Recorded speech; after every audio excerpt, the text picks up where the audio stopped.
তোমরা সবাই কেমন আছো? তো আজকে তোমাদের সাথে শেয়ার করবো ফুচকার রেসিপি। তো প্রথমে ফুচকাটা দেখলে, তো ফুচকার প্যাকেট এনেছিলাম, তারপরে তেঁতুলটা ভিজতে দিয়েছিলাম, আর এদিকে হচ্ছে মশলাগুলো নিয়ে নিয়েছিলাম।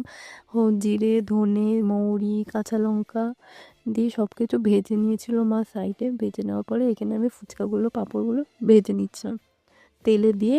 এরকম গোল গোল করে ভেজে নিচ্ছিলাম। দেখতে পাচ্ছ কত ফুলেছে, কত সুন্দর ফুলেছে, খুব ক্রিসপি হয়েছিল ফোলাটা, খুব সুন্দর। এদিকে আলু সিদ্ধ আর ছোলা সিদ্ধ করে আমি ছোলাটা আলুটা মেখে নিয়ে এই যে ওইদিকে ভাজা হয়ে গেছে, আর টক জলও হয়ে গেছে। তো এবার দেখো এক একটা করে ফুচকার মধ্যে আলু ঢুকিয়ে দেন টক জল দিয়ে মুখে পুরে দেবো। খুব সুন্দর খেতে হয়েছিল।